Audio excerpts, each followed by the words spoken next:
द्वारका श्री कृष्ण की सबसे महान नगरी थी। भारत के सबसे प्राचीन शहरों में से एक द्वारका को माना जाता है। इतिहासकारों के अनुसार द्वारका 9000 वर्ष पुराना प्राचीन शहर है, जिसे भगवान श्री कृष्ण ने बसाया था। आज मैं आपको भगवान श्री कृष्ण के द्वारका नगरी के बारे में बताऊंगा, जिसके अवशेष गुजरात के समुद्र में मिले हैं। हेलो दोस्तों, मेरा नाम सूरज है और आप देख रहे हैं मिस्टीरियस हिंदी।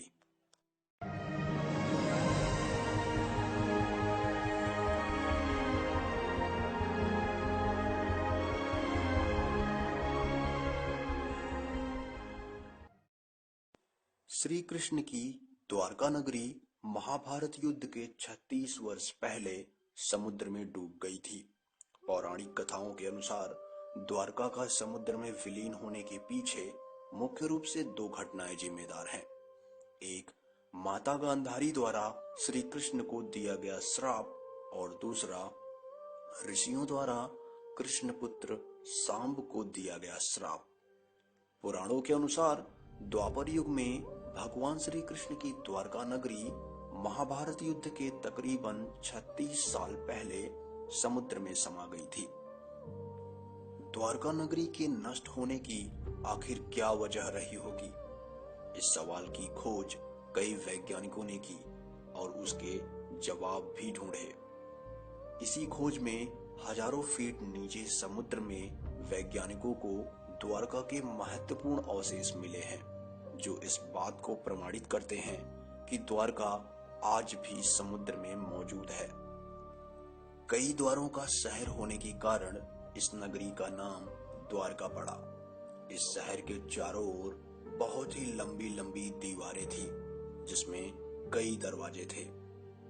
वह दीवारें आज भी समुद्र के तल में स्थित हैं। द्वारका को भारत के सबसे प्राचीन नगरों में से एक माना जाता है। द्वारका को द्वारावती, कुशस्थली, आनर्तक, ओखामंडल, गोमती द्वारका, चक्रतीर्थ, वारीदुर्ग, अंतरद्वीप के नाम से भी जाना जाता है। गुजरात राज्य के पश्चिमी सिरे पर समुद्र के किनारे स्थित यह द्वारका 4 धामों में से एक धाम और 7 पवित्र पुरियों में से एक पुरी माना जाता है। द्वारका 2 हैं, एक गोमती द्वारका धाम है और दूसरा बेट द्वारका पुरी है। बेट द्वारका के लिए समुद्र मार्ग से होकर जाना पड़ता है।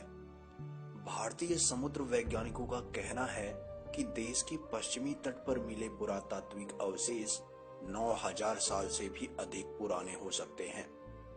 2005 में भारतीय पुरातत्व सर्वेक्षण द्वारा द्वारका नगरी की खोज आरंभ की गई थी।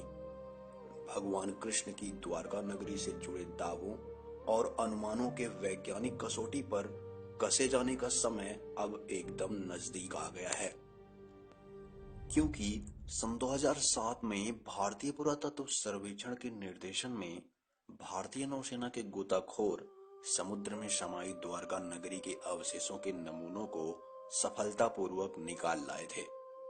गुजरात के कच्छ के खाड़ी के पास स्थित द्वारका नगर के समुद्र तटीय क्षेत्र में नौसेना के गोताखोरों की मदद से पुरातत्व विशेषज्ञों ने व्यापक सर्वेक्षण के बाद समुद्र के भीतर उत्खनन कार्य किया और वहां पड़े चूना पत्थरों के खंडों को भी ढूंढ निकाला।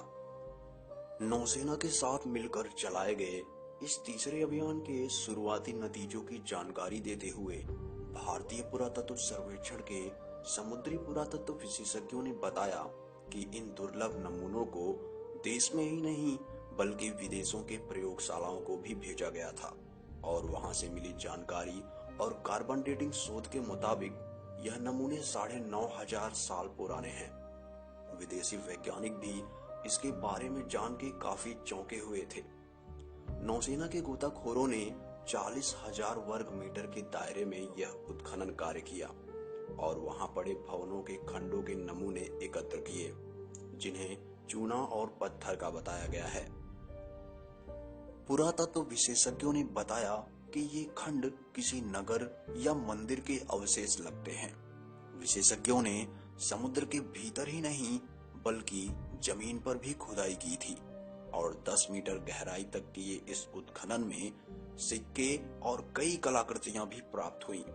उन्होंने माना कि जमीन पर मिले अवशेषों की समुद्र के भीतर पाए गए खंडों में समानता मिलती है।